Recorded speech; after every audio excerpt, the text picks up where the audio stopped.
Listen, I'm so excited to welcome Brian Sappington, President for the Retail Portfolio for Coca-Cola North America. Brian, welcome to CMO Pulse. I'm so excited to have this conversation with you. Tania, thanks so much for having me. It's really great to be here and excited to have a really great conversation. So thanks for having me. Timely question for you. So we're here, and for folks, we're pre-recording all of this. We're recording this on a Friday. Brian, how has your week been? And if you were to sort of reach back maybe 2 years ago in time, what's different for you in life, and how are you adjusting personally? Yeah, I think, my week this week was actually a really exciting week. There was a lot more humanity in my life and not as much screen. I had the opportunity to spend some time in the marketplace with some of our teammates and leaders, people I haven't seen in person in almost 2 years. And so that was a really special moment for me and for us. And I think the best times were just sitting and talking when we first got together and just laughing together. And those are those moments that you can have a little bit of that through a Teams call or a Zoom call, but it's really difficult to impact that. And I tell you, the working with this kind of flexibility is really important, and we need to hold on to that. But we have to find those moments of connectivity and those engagements across, people. And so my week was great.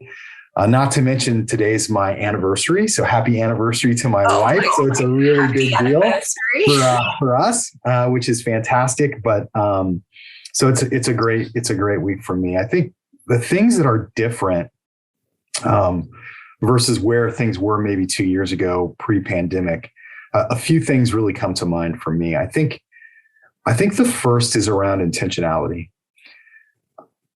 I thought that I was really intentional in the past, and the last 2 years, with so much change and differences happening in people's personal lives and health and safety, I've really tried to be even more intentional with how I spend my time, how I am attempting to make a difference for the people that I engage with, and what I think is important, and making sure that's really where my priorities go.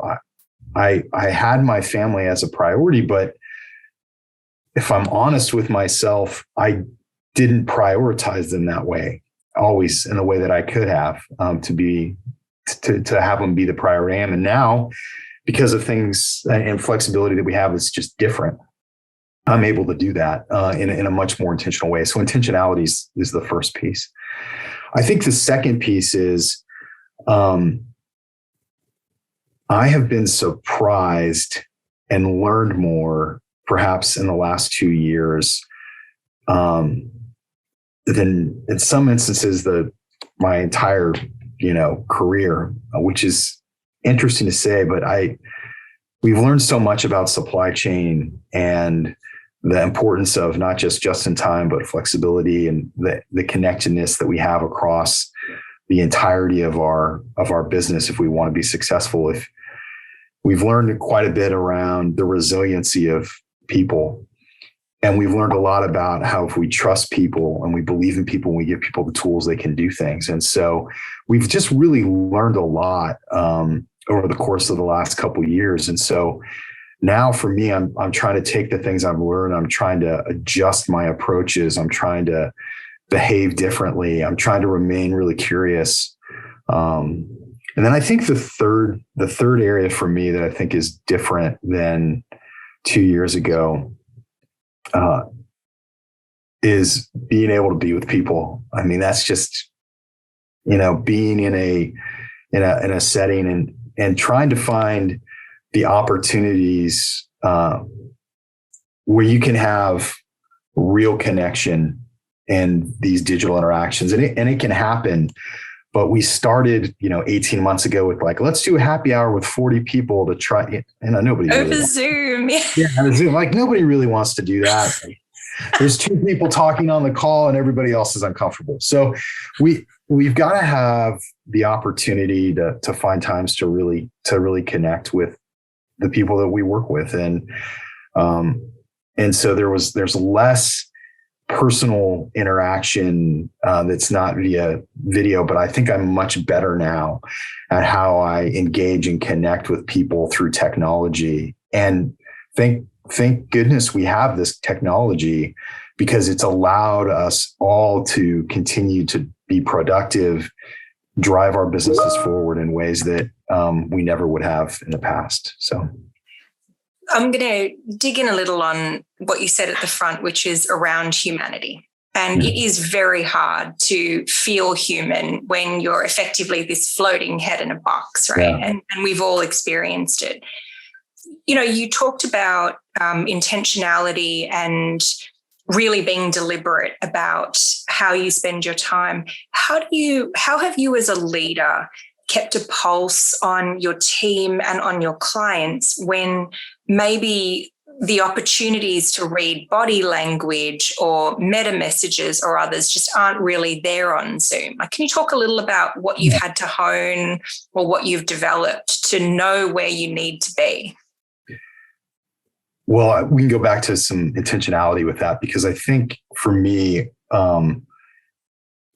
I took a lot of time to build out, like, how do we get a pulse of the organization? What's our communication strategy? What sort of engagement do we need to have with not just the folks who report, directly to me, but like the broad entire organization? And so I've had two roles in the pandemic.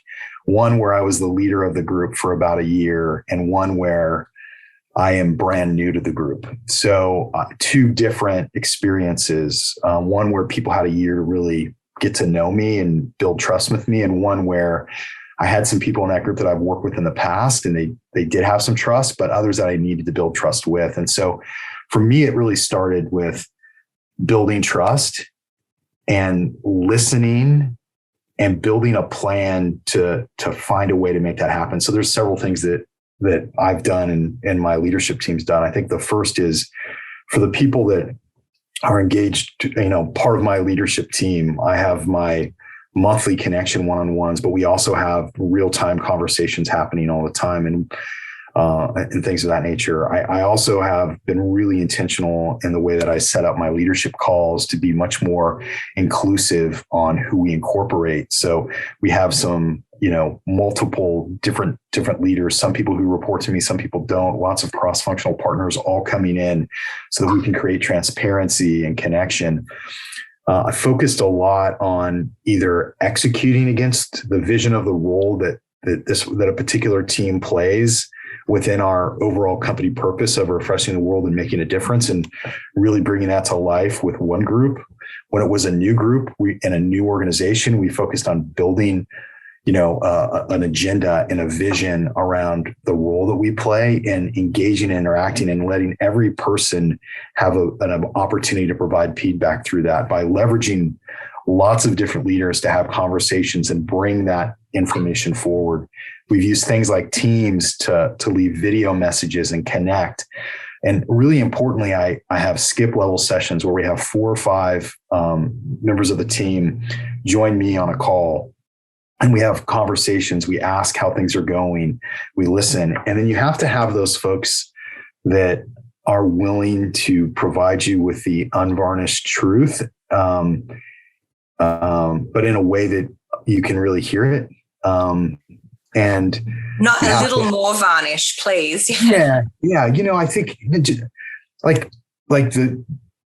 they understand you and how to communicate to you, and can provide you the truth that you need to hear in a way. And you have to be really open to those. And what I've found is when you're open to that feedback in broad group sessions or in individual sessions, and then you change and adjust what you do based on that feedback, if it's positive and relevant feedback that you really believe you need to take action against, it reinforces that. And then you build that trust and you build that momentum.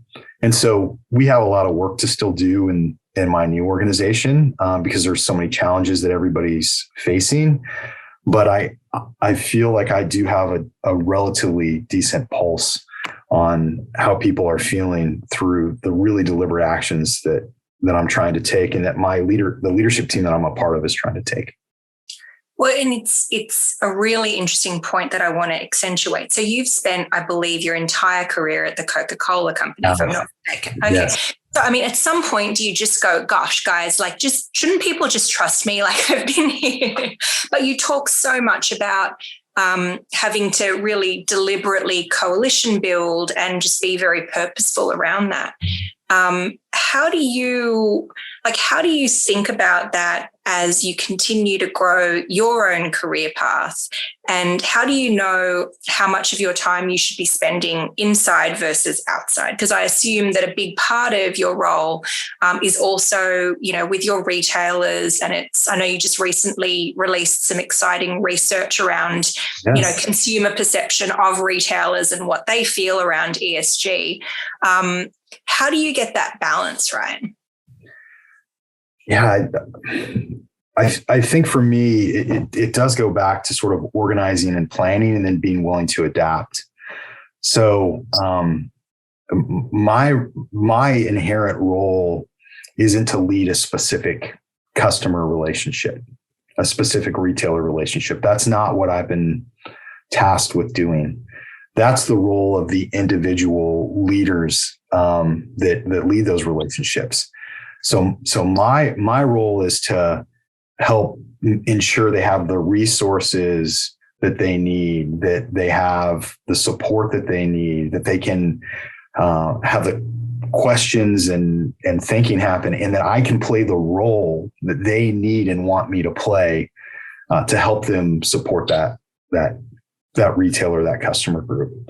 And then I also have a role with industry that I need to play, but my role there is providing the perspective and the point of view of the Coca-Cola Company, and then listening and learning and bringing that back. And so I index quite a bit on establishing vision, agenda, and clarity for the holistic group, building organizational capability, ensuring that people are focused on the opportunities they have in the long term for their career to develop themselves, and establishing strong sort of organizational capability and a clear vision to then start to take strategies and tactics that we have commercially, and then generating those through in a way that creates value for our retailers, for our bottling system, and for our own business, so that we can win in the marketplace effectively.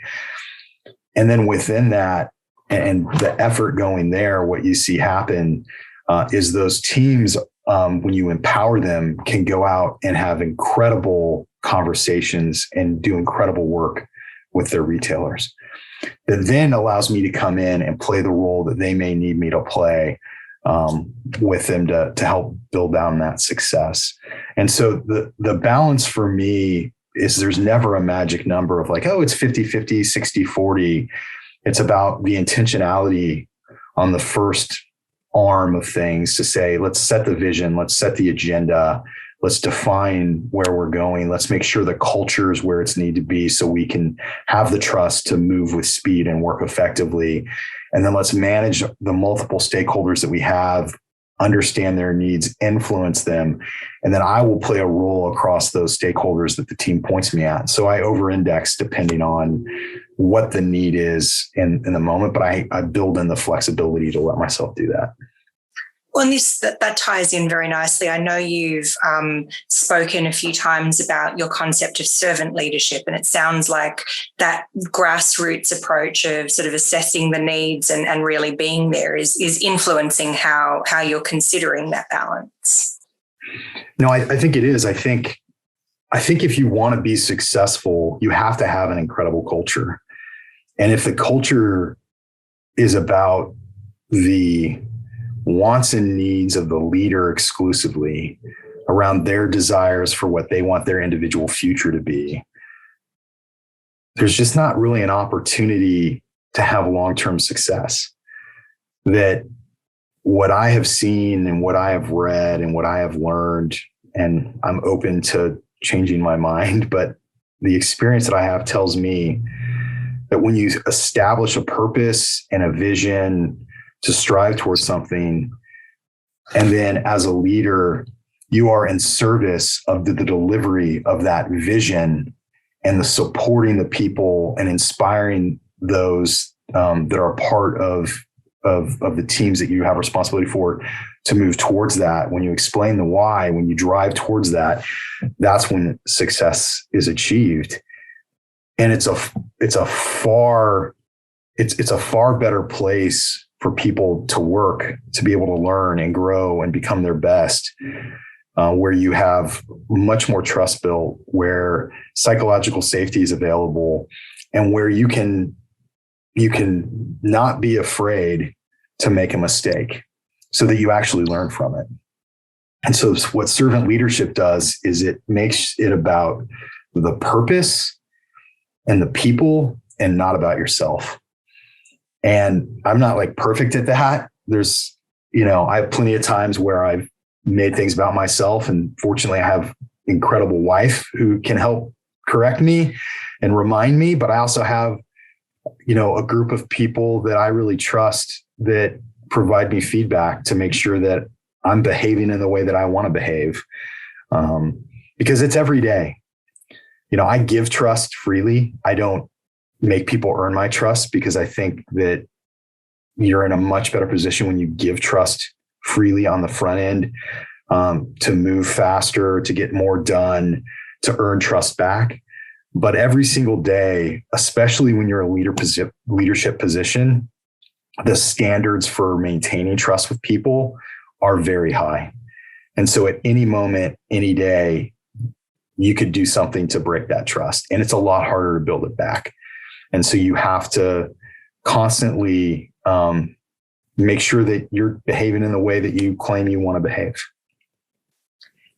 I want to talk a little bit about your career trajectory, because you have stayed at one company, which is not a common thing these days, and it has been an incredible trajectory for you. But when you started out at the Coca-Cola Company, did you have a vision that one day you would be a president within the organization? And if not, how did that evolve? And what were some of the most influential moments that, that kind of brought you to where you are today? Sure. So out of university, I thought I was going to be the CEO of the company. So it's pretty bold, but it was. So you did have that vision. I love that. I did, but I was really uneducated, and it was not an informed vision. It was just a cocky kid, maybe. Hey, listen, vision is vision, right? Humbled a little bit, but what I had more of a vision for is. I had the opportunity, and through some of the organizations I was a part of in college, to lead people, and I really enjoyed leadership, and I really started to think about it in service. But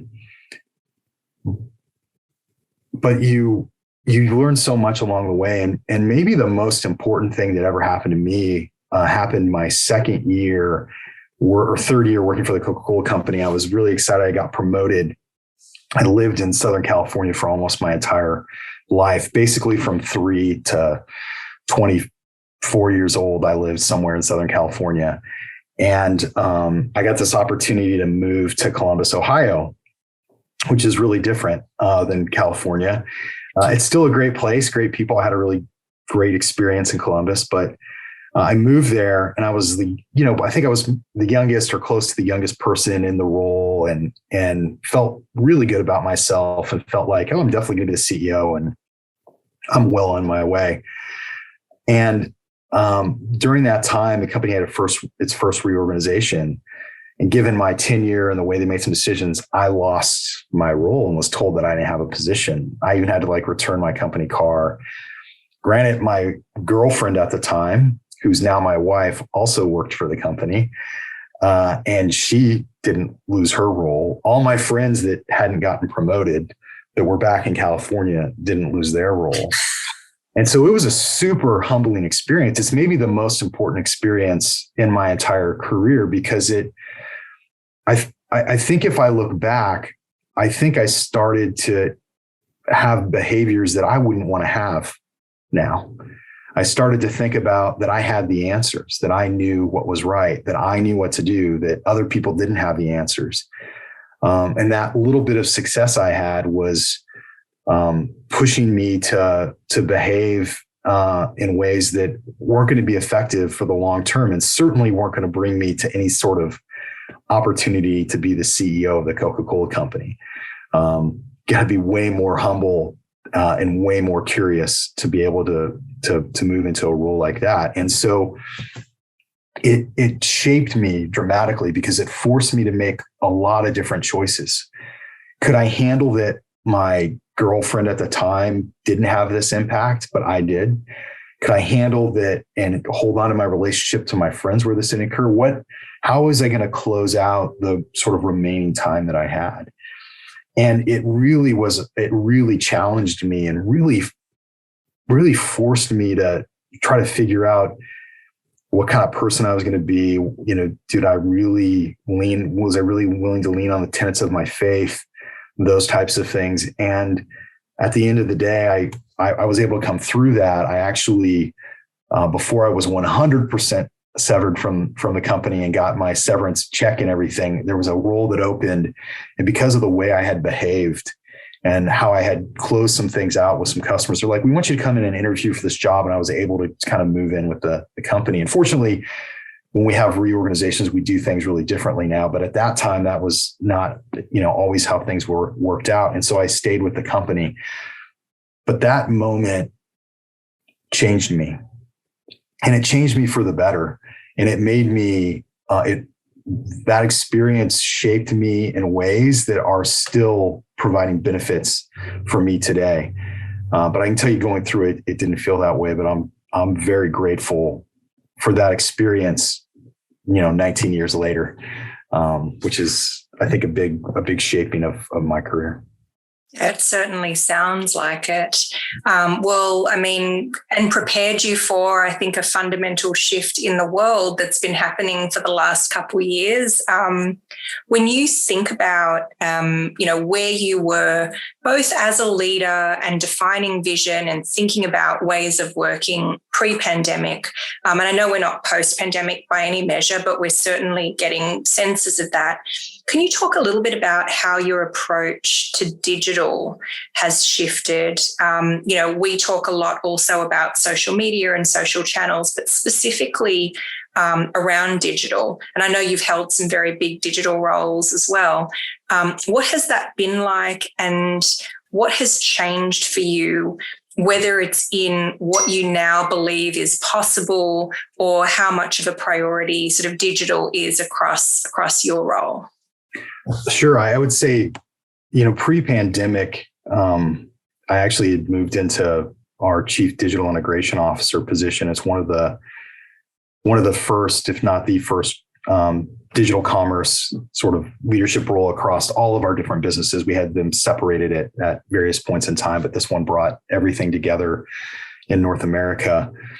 And we were really focused on the fundamentals and trying to get our fundamentals right from a retailer standpoint, just getting SEO and digital shelf right and content copy and all those things right. From a commerce standpoint, of course, we were doing really exciting and great things from a digital marketing standpoint with the way that we engage with that. But from a commerce standpoint, we were really building out the fundamentals. We were trying to figure out our B2B platforms and what those needed to look like for the future. And we cast a really clear vision around delivering a specific sort of revenue target for our system to go after, and had clarity around all the different verticals and ways we could go do that, and then put the effort against it to go build out on it and make it happen. And so that was happening in the back half of 2019 into the beginning part of 2020. And then the pandemic came aggressively, and all of a sudden, all of the work that we had done became front and center and was accelerated, and investments came, and we were able to really aggressively improve and enhance our capabilities. And I think one of the biggest things I learned is we have to be open to the real-time adjustments that need to be made in the marketplace. And we can't allow legacy perspectives to drive all of our decision making. We have to be really curious about the unexpected future that arrives. And I think we made some really important decisions to make that happen. I look at our B2B platform called My Coke and what's occurred to that over the course of the last 24 months. That's an incredible story of growth, of capability building, of better meeting needs to our customers, better meeting the needs of our bottling system. And then I think about the work that team's doing that I'm not a part of anymore, and how it comes through so amazingly with some of the new innovations that they're working on, and they're not allowing sort of the legacy of the foundation to keep them from going after and exploring new opportunities, which I think is really exciting. And then I think in my role today, digital plays a really important, an incredibly important role. I think it's one of the key value propositions we can bring to our retail partners, with the understanding of that we have of what influences consumers, how they can build their media vehicles, how they can build their commerce vehicles, and the role that we think our brands can play to help support their business. It's something that's really important to them, and it's something that's really important to us, so that we can reach consumers in the right way. And there's a lot more to learn and a lot of experimenting and testing happening, because I don't believe anybody has it completely figured out. And I think that consumer behavior is changing pretty rapidly in the way that things are happening now, and we're seeing the rise and fall of cases, change behavior, and so it's very difficult to forecast. We used to think we could be right. Now we know that we're never going to be right, but we have to be prepared to adjust. And what is the role of insights and analytics as you're navigating this changed consumer? No, I think for us, it's a really critical piece. We've got a number of proprietary insight vehicles that we use to really understand, one, the consumer, in order to drive the demand, and have our brand teams really make meaningful connections and build meaningful relationships with consumers across all of the different verticals in which they can engage with consumers effectively. So it obviously is core to helping us drive demand and helping us understand how we can make our brands and products better for consumers. But it also really allows us to better understand shoppers. So we really have a good understanding of a mix of things. We can sort of understand what specific shops happening with specific shoppers in specific retailers and how they're behaving. But the advantage we have is we can also see what happens across retailers and in the marketplace holistically. So we can help our customers, and we can help build commercial strategies that allow us to effectively connect to their drinking moments, the habits that they have, the type of trips that they have, and then start to work on things like conversion and building baskets and things of that nature in an O2O way or an omni-channel way, depending on how you want to describe it these days, so that we have incredible products that people love, and they'll buy them on impulse, and they'll buy more of them. And so the more that we can put our brands in front of people, the more opportunity people get to see the new Coca-Cola Zero, the more they're going to buy it, the more they're going to try it, and the more they're going to love it. So you got to try it first. Try the new Coke Zero. It's great. I love that. And then last question for you. As you look into the future, what are you excited about personally, and what's sort of the next mountain to climb for you? Well, there's a couple things I'm excited about. And I'm really excited about what our company's doing with Brand Coke around Real Magic. And the reason why I'm excited about that is I think it's tapped into something around the connection and the emotion that humanity wants, and the relationships that we want to have with each other, and how we want to rebuild the trust with one another. And I think there's a lot of things happening that are taking away from the trust of our civilizations. And I think businesses and individuals have an opportunity to start to bridge some of those gaps and create reminders of how we could do things together. Because so much of how we made it through the first part of the pandemic was about how we found ways to make it through together. And so now we've got to come out of this and find those ways again. And so I have belief that that's going to happen. And I'm excited about the voice that some of our brands can play to help encourage that from a business standpoint. And I'm really excited about the role that we can play to refresh the world and make a difference as we emerge out of the pandemic. And I think for me personally, I'm most excited about the opportunity to continue to learn and to work with incredible people that I get to learn from, and to continue to build on the foundation of the work that we've done this year to accelerate our growth, the growth of our bottling system, the growth of our customers in meaningful ways so that we can, better meet the needs of consumers. And I think we've got a lot of opportunity to do that. And I'm really thrilled to be in a position to try to help make that happen. Brian, thank you so much. This was such an incredible conversation. I could talk to you for a lot longer about so many of the things you've raised, but I know we need to pause there. Can't wait to stay in touch and hear more about how all these rollouts go. That sounds great. Thanks so much for the time today and the opportunity, and looking forward to future conversations as well. Take care. Thanks so much, Brian.